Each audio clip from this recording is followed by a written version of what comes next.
2020학년도 신입생부터 온라인 필수 교과목으로 개설될 예정이었던 연세정신과 인권 수업이 선택 과목으로 전환되며 해당 강의에 대한 논란이 계속되고 있습니다. 우리 대학교 신촌 캠퍼스 내에서 외부인들이 도토리를 불법 채취해 논란이 되고 있습니다. 약 3만 8천 명의 가입자로 학내 최대 규모의 커뮤니티를 형성한 에브리타임이 잦은 혐오 표현에 논란이 되고 있습니다. 발전사회학 강의에서 위안부는 매춘 산업의 일종이라고 발언해 논란이 된 유석춘 교수에 대해 경찰 수사가 본격화된 것으로 알려졌습니다. 우리 대학교 제19대 총장으로 상경대학 경제학부 서승환 교수가 선임돼 오는 2020년 2월 1일부터 임기를 시작합니다. 연세인 여러분 안녕하십니까? 11월 둘째 주 YBS 뉴스 정성호, 김희선입니다. 지난달 우리 대학교 정문 앞에서 진행됐던 시위, 많은 학우분들이 보셨을 텐데요. 연세정신과 인권 과목 선택 과목 전환이 논란의 이유였습니다. 정은채 기자의 보도입니다. 우리 대학교에서 온라인 필수 교과목으로 개설될 예정이었던 연세정신과 인권 수업이 선택 과목으로 전환되며 해당 교과목에 대한 논란이 계속되고 있습니다. 지난 8월 6일 우리 대학교는 2020학년도 신입생부터 연세정신과 인권 온라인 필수 교과목을 이수하게 할 예정이라고 발표했습니다. 해당 수업은 1학점 패스 논패스 온라인 교과목으로 교내 14개 학과 15명의 전임 교수들이 사회, 난민, 성, 환경 등 국내외 사회 이슈 전반에 대한 커리큘럼을 진행합니다. 그러나 학내외 일부 집단에서 해당 강좌 커리큘럼 중 젠더와 난민에 대한 인권교육의 필수화는 우리 대학교 건학 이념에 반하며 사학 설립 원칙에 위배된다고 항의를 제기했습니다. 이에 우리 대학교 교무처는 9월 10일 사회적 약자를 배려하고 보호하는 일은 기독교인이 추구하는 가치와 일치하며 인권은 비차별성을 원칙으로 하고 해당 강좌는 특정 집단을 옹호하거나 지지하는 걸 목적으로 하지 않는다고 밝혔습니다. 하지만 지난 9월 19일 우리 대학교 교무처는 학사제도 운영위원회의 논의를 거쳐 2020학년도부터 이 교과목을 선택교양 교과목으로 운영하겠다고 밝혔습니다. 이런 대학 당국의 입장 전환에 대해 인권의 보편적 가치를 부인하고 혐오 세력에 굴복했다며 교내외에서 비판의 목소리가 일기도 했습니다. 연세정신과 인권 수업 필수 과목 지정을 위한 공동대책위원회는 해당 강의의 선택 과목 전환이 학교가 구성원들의 인권을 보호하지 않겠다는 선언이며 학교는 학내 구성원의 인권을 보호하는 의무를 저버렸고 전환 과정이 일방적이며 부실했다고 주장했습니다. 우리 캠퍼스에도 여성과 장애인 성소유자 등 소유자 학우들이 존재하고 있습니다. 그 학우들이 이러한 어떤 특정한 반대, 특정한 세력의 반대에 부딪혀서 인권교육이 철회되었다는 것은 그 학생들이 앞으로도 또다시 무시당할 수 있을 선례를 남겼다는 점에서 굉장히 문제적이라고. 공대위는 10월 1일 연세대학교 필수 인권교육 촉구 집회를 진행하며 학교 당국의 연세정신과 인권 강의의 필수 과목 지정, 학내 구성원 인권보호 대책 마련, 일방적 선택 과목 전환에 대한 사과를 요구했습니다. 반면 해당 인권 강의가 특정 이데올로기를 수호하며 중립적이지 않기에 필수화는 부적절하다는 견해 역시 나오기도 했습니다. 한편 지난 8월부터 지속적으로 우리 대학교 정문 앞에서 진행된 인권교육 반대 집회에 대해서도 학내에서 문제가 제기됐습니다. 일부 집회자들이 우리 대학교 학생들을 대상으로 혐오 표현이나 인신공격성 발언을 하고 교내에 지나친 소음을 유발했던 겁니다. 이에 대해 우리 대학교 측은 면학 분위기 조성을 위해 집회나 소음 유발을 자제해달란 권고문을 게시한 바 있습니다. 연세정신과 인권 수업의 선택 과목 전환에 대한 학내외 다양한 의견이 충돌하는 가운데 건설적인 차원의 상호 비판과 논의가 이뤄지길 기대합니다. YBS 뉴스 정은채입니다. 학내 도토리 불법 채취 때문에 동물들이 굶주리고 있습니다. 심지어 지난달 새벽에는 멧돼지가 산에서 내려와 백양로를 배회하기도 했는데요. 자세한 소식 이다연 기자가 취재했습니다. 멧돼지 한 마리가 백양로를 질주합니다. 백양로를 배회하던 멧돼지는 100주년 기념관 쪽으로 사라집니다. 지난 6일 새벽 5시 30분 우리 대학교 신촌 캠퍼스에 멧돼지가 나타났습니다. 경찰이 신고를 받고 도착했을 땐 멧돼지가 이미 종적을 감춘 뒤였습니다. 가을철 멧돼지가 인근으로 내려오는 이유는 대부분 먹이 부족 때문입니다. 멧돼지의 주식인 도토리가 사람들의 무분별한 채취로 인해 수가 줄어들면 부족한 영양분을 섭취하기 위해서 산 밑으로 내려온다는 겁니다. 그러나 이와 같은 도토리 불법 채취는 우리 대학교에서도 행해지고 있었습니다. 학교 곳곳에 도토리를 줍지 말란 현수막까지 걸려 있었지만 무용지물이었습니다. 우리 같은 사람인데 놀이 삼아서 와서 죽는데 많이 주지만 갖고 가. 솔직히 말하면 많이 줄 수도 없어.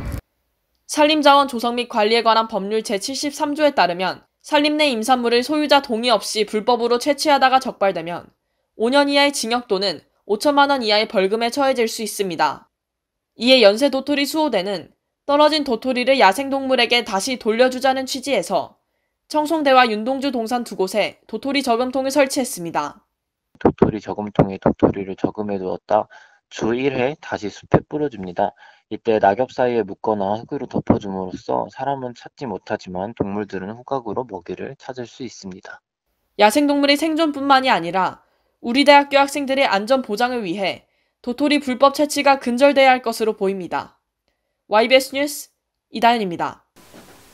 대부분의 학우분들께서 시간표를 만들고 확인하기 위해 온라인 커뮤니티 에브리타임을 사용하실 겁니다. 이 커뮤니티가 혐오로 얼룩지고 있다는 논란이 일었습니다. 정창경 기자가 취재했습니다. 우리 대학교 최대 규모의 커뮤니티인 에브리타임이 학내 단체, 특정 개인 집단에 대한 혐오, 비난 표현으로 논란이 되고 있습니다. 에브리타임은 시간표 확인, 커뮤니티 이용 등을 주 목적으로 하는데 학번별로 개설된 페이스북 페이지를 제외하면 사실상 유일한 학내 커뮤니티입니다. 동아리나 행사 홍보 등 유용한 정보도 많지만 학내 단체나 단과대, 미래 캠퍼스 혹은 일부 개인에 대한 원색적인 비난과 혐오 표현도 끊이지 않습니다. 대부분의 글 작성과 활동이 익명으로 이뤄지는 게시판 특성상 이런 여과 없는 혐오 표현이 핫 게시판에 올라가기도 합니다. 에브리타임은 자사의 커뮤니티 이용 규칙에서 욕설, 비아냥, 비속어가 담긴 게시물이나 특정 단체, 지역 등을 비방하는 게시물 등을 금지하고 있지만 잘 지켜지지 않고 있는 겁니다. 실제로 지난 16일엔 우리 대학교 사회과학대 학생들과 사회과학대 학생회장에 대한 비난 여론이 일기도 했습니다. 사회과학대 학생회장이 16일 학생회관 앞에서 진행된 알바딘 행사 홍보 내용 중 미쳤다란 표현에 문제를 제기한 것에 대한 비난이 쏟아진 겁니다. 사회과학대 학생회장은 문제를 제기하기 전 장애인권위원회 위원장에게 문의했으며 알바딘 대표와 총학생회장도 해당 표현에 문제가 있다는 점을 인식했다고 밝혔습니다. 이번 사건은 구구 인터넷 커뮤니티인 일간베스트에 우리 대학교에서 폭동이 일어났다는 제목으로 유출되기도 했으나 현재는 삭제됐습니다. 학생 대표자로서 그리고 한 명의 학생으로서 개인에 대한 비난이 오가는 모습을 보면 굉장히 안타깝습니다. 대표자로서 대중의 비판을 감수해야 하는 건 당연합니다. 그러나 원색적인 비난까지 모두 감수할 필요는 없습니다. 그러니 부디 함께 발전할 수 있도록 건설적인 비판을 해주시면 정말 감사하겠습니다.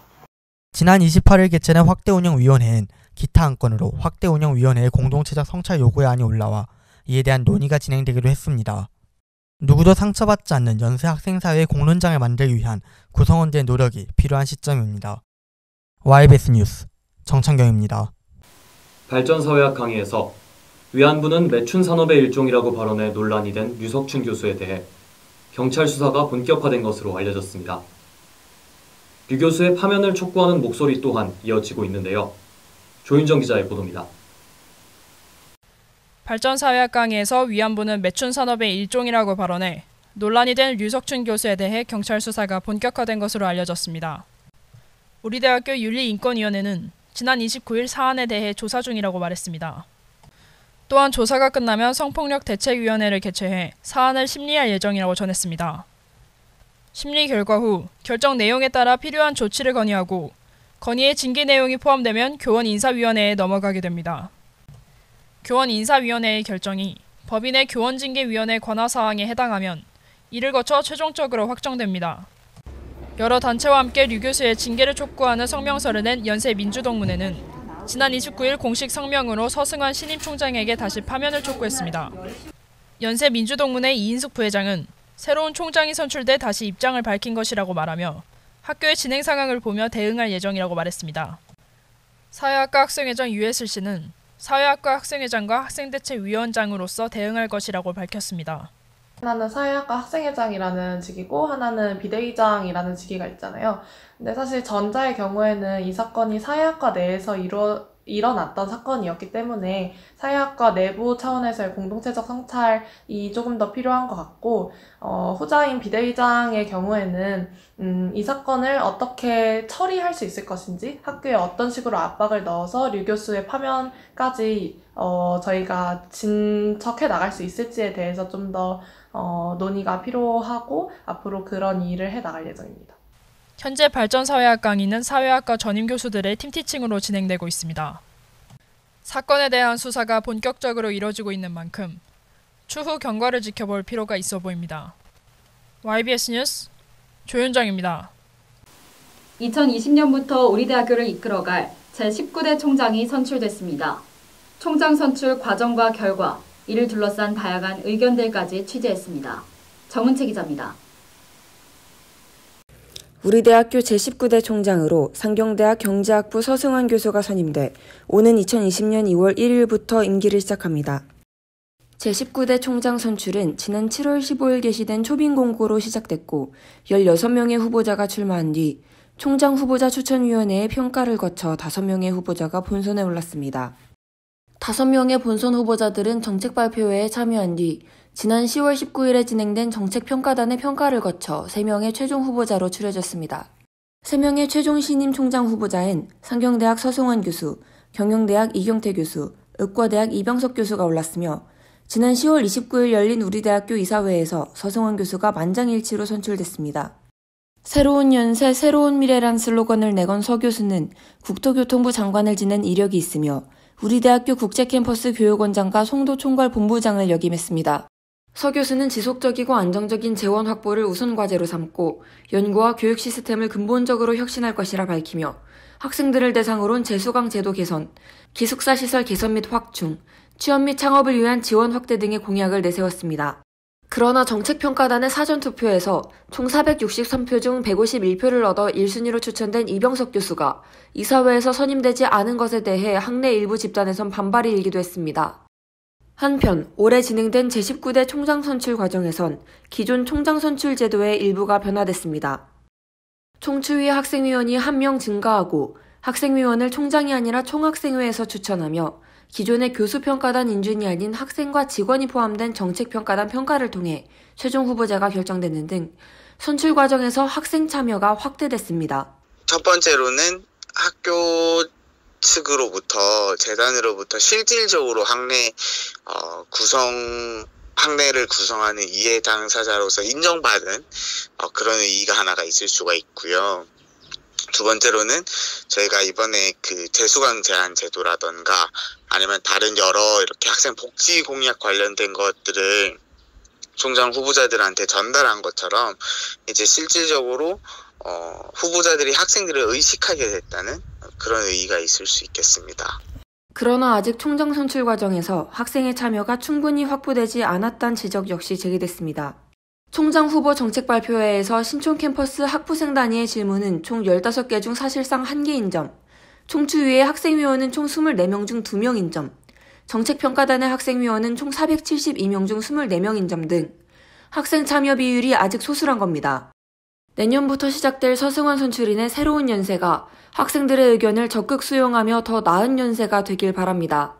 YBS 뉴스 정은채입니다. 2020학년도 대학 수학능력시험이 머지않았습니다. 연세교육방송국이 수험생 여러분의 건투를 빌겠습니다. 오는 19일부터 21일까지 우리 대학교 총학생회 선거가 진행되는데요. 더 나은 학생 사회를 위해 연세하고 여러분의 많은 참여 부탁드립니다. 뉴스를 마칩니다. 시청해주신 여러분 고맙습니다.